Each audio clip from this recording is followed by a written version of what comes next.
नमस्कार दोस्तों, ओम नमः शिवाय। स्वागत है आप सभी का इस नए वीडियो में। ओम नमः शिवाय, जय श्री शिवाय, नमस्तुभ्यम, हर हर महादेव। सन 2024 जो चल रहा है, 24 के इस वर्ष में सावन के शुक्रवार यानी कि जो सावन में शुक्रवार पड़ेंगे, उसके बहुत ही छोटे छोटे और दुर्लभ से ये उपाय हैं जो कि आप सभी को इन उपायों में से कुछ के उपाय 11 चावल के दाने यानी कि चावल के दानों को प्रयोग करते हुए चावल के दाने से आप सभी को बहुत ही चुपचाप और शांति तरीके से इस उपाय को करना है। देखिए, यह उपाय माता शोक सुंदरी जी का उपाय है और इस वीडियो के माध्यम से गुरु जी द्वारा बताए गए इन उपायों के माध्यम से हम 4 महा उपाय जानेंगे। माता अशोक सुंदरी के कुछ विशेष और दुर्लभ से उपाय जो कि हमारे जीवन में धन, वैभव, सुख, संपदा और साथ ही साथ ऐश्वर्य, कीर्ति का भी हमें अवसर प्रदान करने का अवसर प्रदान करेंगे, यानी कि हम इन सभी से लाभ उठा सकते हैं। अपने जीवन में ऐश्वर्य, कीर्ति, धन, वैभव इन सब का लाभ उठाने के लिए शुक्रवार के दिन को इस उपाय को अवश्य रूप से करना चाहिए। क्यों? क्योंकि जो शुक्रवार का दिन है वह माता लक्ष्मी जी को समर्पित होता है और सावन माह में यदि हम शुक्रवार के दिन पर भगवान शिव जी को भी जल अर्पण करते हैं, शुक्रेश्वर महादेव जी का नाम लेते हुए, शुक्र ग्रह को याद करते हुए, माता लक्ष्मी जी को याद करते हुए, तो माता लक्ष्मी जी की हमारे घर में धन वैभव से संबंधित, अष्ट सिद्धि से संबंधित, धन से संबंधित एक अलग ही और एक अनोखी ही अनुकंपा कृपा बरसती है। तो कैसे करेंगे, किस प्रक्रिया और किस विधि अनुसार करेंगे, संपूर्ण जानकारी, संपूर्ण विधि पूज्य गुरु जी द्वारा बताए गए इस वीडियो के माध्यम से हम सभी जानने और समझने का प्रयास करेंगे कि कैसे गुरु जी ने इन उपायों की करने की विधि बताई है। तो चलिए जानते हैं और समझते हैं। लेकिन प्लीज़ उससे पहले वीडियो को लाइक अवश्य रूप से करिएगा और यदि आप चैनल पर नए हैं तो चैनल को सब्सक्राइब अवश्य रूप से करें। जैसे कि हमने बात करी थी कि हम 4 उपायों के बारे में बात करेंगे जो कि माता शोक सुंदरी जी वाले उपाय हैं। ठीक, तो इन उपायों में से यदि हम पहले उपाय की बात करें तो पहला उपाय हमारे जीवन में सुख शांति के साथ साथ धन कीर्ति, यानी कि हम यदि कुछ ऐसा उपाय करना चाह रहे हैं कि जिससे हमारे घर में शांति भी बनी रहे और ऐश्वर्य कीर्ति यानी कि धन संपदा भी बना रहे, हम अपना जीवन ऐश्वर्य और कीर्ति के साथ व्यतीत कर सकें, तो उसके लिए हमें पहला यह उपाय करना चाहिए। क्या करना है? 11 साबुत चावल के दाने लेंगे, एक बेलपत्री लेंगे, एक तांबे के लोटे में शुद्ध लोटा जल लेंगे। ध्यान दीजिएगा, इसमें बेलपत्री महत्वपूर्ण है। यदि आप ऐसा सोचें कि मैं केवल चावल के दाने से इस उपाय को संपन्न कर लूँ, तो ऐसा नहीं है। आपको बेलपत्री की आवश्यकता पड़ेगी ही पड़ेगी, आपको बेलपत्री लेनी ही लेनी है, जो कि कहीं से भी खंडित नहीं होनी चाहिए।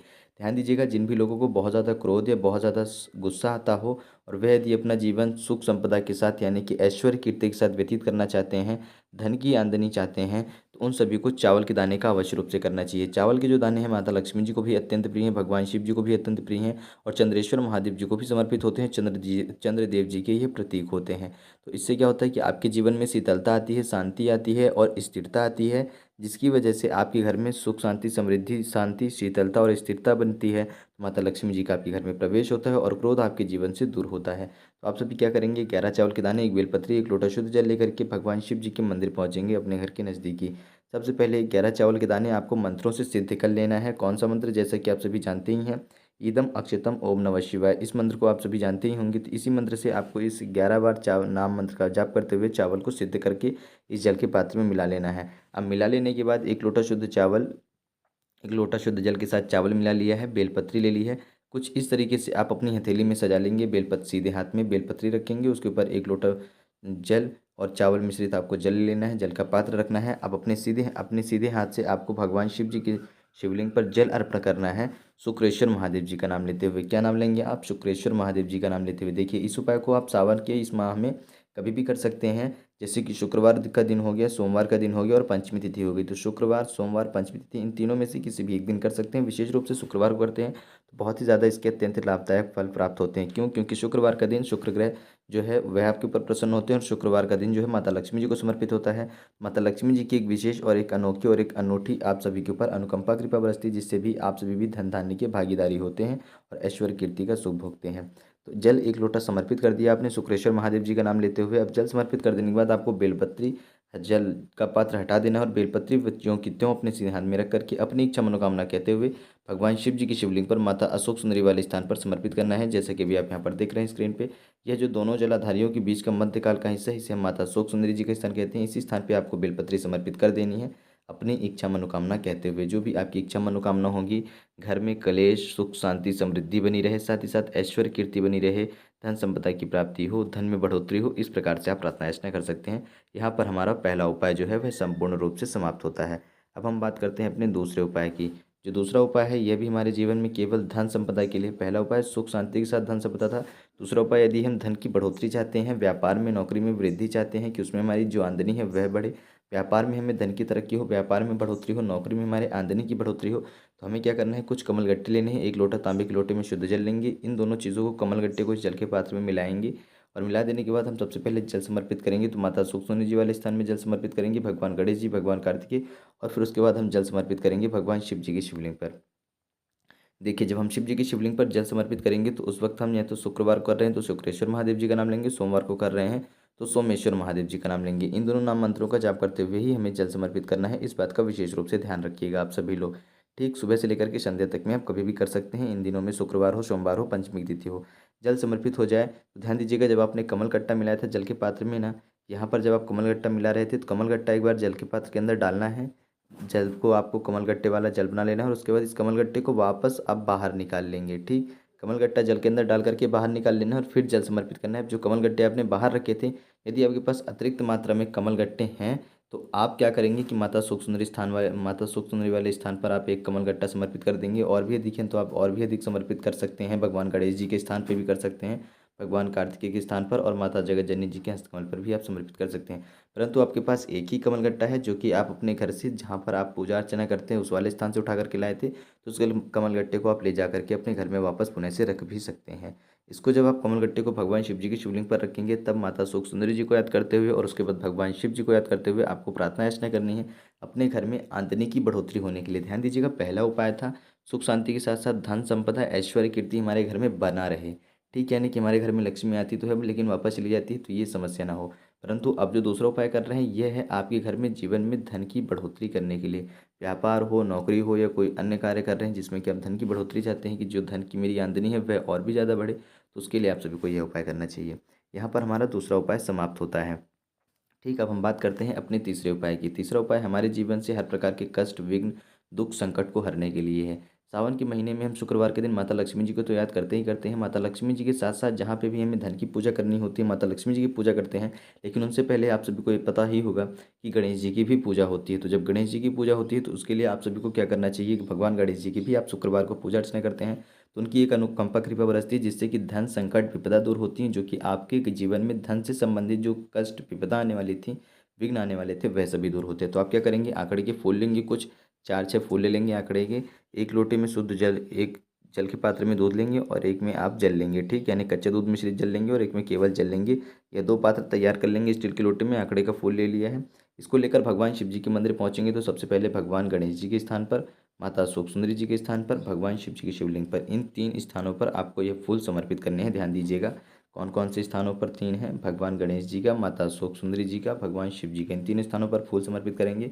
गणेश जी वाले में ओम गम गणपति नमः, माता सुख सुंदरी वाले में शुक्रेश्वर महादेव, और भगवान शिव जी की शिवलिंग में शुक्रेश्वर महादेव। शुक्रवार के दिन कर रहे हैं तो शुक्रेश्वर, सोमवार के दिन कर रहे हैं तो सोमेश्वर, लेकिन गणेश जी वाले स्थान में भगवान गणेश जी को याद करना है। इतना कर दिया। अब इसके बाद जो आपके पास कच्चा दूध है, इस कच्चे दूध से आप जल समर्पित करेंगे शुक्रेश्वर महादेव जी का ही नाम लेते हुए।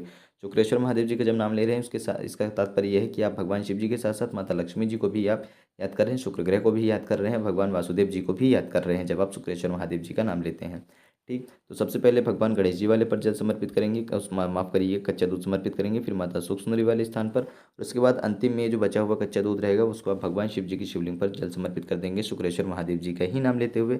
अंत में जो 1 लोटा शुद्ध जल बचा हुआ है आपके पास, कच्चा दूध समर्पित हो जाने के बाद, वह शुद्ध जल आप सभी को समर्पित कर देना है भगवान शिव जी की शिवलिंग पर शुक्रेश्वर महादेव जी का नाम लेते हुए। और फिर उसके बाद जैसे ही जल समाप्त हो जाएगा तो भगवान गणेश जी को याद करिएगा। गणेश जी के बाद आप माता सुख सुंदरी जी को याद करिएगा। ठीक, माता सुख सुंदरी जी को याद कर लेने के बाद भगवान शिव जी को याद करके अपनी प्रार्थना याचना करेंगे, अपनी विनती करेंगे, अपने जीवन से हर प्रकार के ऐसे कष्टों को, ऐसे विघ्नों को, ऐसे संकटों को भगवान गणेश जी से कि मेरे जीवन से हर प्रकार के विघ्न को हरे। माता सुख सुंदरी जी से प्रार्थना याचना करेंगे, घर में सुख शांति समृद्धि ऐश्वर्य कीर्ति बनी रहे, यानी कि धन संपदा ऐश्वर्य कीर्ति बनी रहे। भगवान शिव जी से आप प्रार्थना याचना करेंगे कि जो शांति है, जो समृद्धि है, वह बनी रहे। ध्यान दीजिएगा, पुनः से समझाता हूँ यदि आप न समझ पाए हों। देखिए, आपने 3 स्थानों पर फूल समर्पित करा था। गणेश जी से विघ्न हरने के लिए प्रार्थना करेंगे, अशोक सुंदरी जी से घर में ऐश्वर्य कीर्ति संपदा बनी रहे, भगवान शिव जी से शांति स्थिरता और शीतलता बनी रहे, आपके घर में सुख शांति समृद्धि बनी रहे। इस प्रकार से आप प्रार्थना अर्चना करेंगे। कब, जब आप जल समर्पित कर देंगे उसके बाद भगवान गणेश जी को याद करके उनसे प्रार्थना करेंगे, माता सुख सुंदरी जी को याद करके उनसे प्रार्थना करेंगे, भगवान शिव जी को याद करके उनसे प्रार्थना करेंगे। इस प्रकार से आपका तीसरा उपाय जो है वह समाप्त हो जाता है। इस उपाय को भी आप शुक्रवार के दिन या सोमवार के दिन कर सकते हैं। बात करते हैं हम अपने अंतिम और चौथे उपाय की। तो चौथा उपाय हमारा प्रारंभ होता है यहाँ से। हमें आवश्यकता पड़ेगी माता तुलसी जी के वृक्ष की, एक छोटा सा पात्र जिसमें हम जल लेंगे, कटोरी गिलास कुछ भी हो, उसमें थोड़ा सा 1 से 2 टुकड़े गुड़ के डालेंगे और कुछ इस प्रकार से गुड़ के टुकड़े डालेंगे कि वह जल्द से जल्द घुल जाए, यानी कि हमें गुड़ मिश्रित जल तैयार कर लेना है। इतनी बात समझ गए। देखिए यह उपाय जो होता है आपके घर में किसी भी प्रकार की कोई रोग हो, कोई बीमारी हो, कोई पीड़ा हो, कोई बाहर से कुछ करे, कोई बड़ी विपदा आने वाली हो, या घर में आप चाहते हैं कि आपस में पति पत्नी में कलेश ना हो, धन संपदा से संबंधित कोई झगड़े ना हो, यदि पति कहीं धन खर्च करता है और उसमें कोई समस्या आ जाती है तो पत्नी में और पति में आपस में अनबन ना हो, बच्चे आपकी बात माने, बच्चे सही रास्ते पर जाएं, सुख शांति समृद्धि बनी रहे आपके घर में।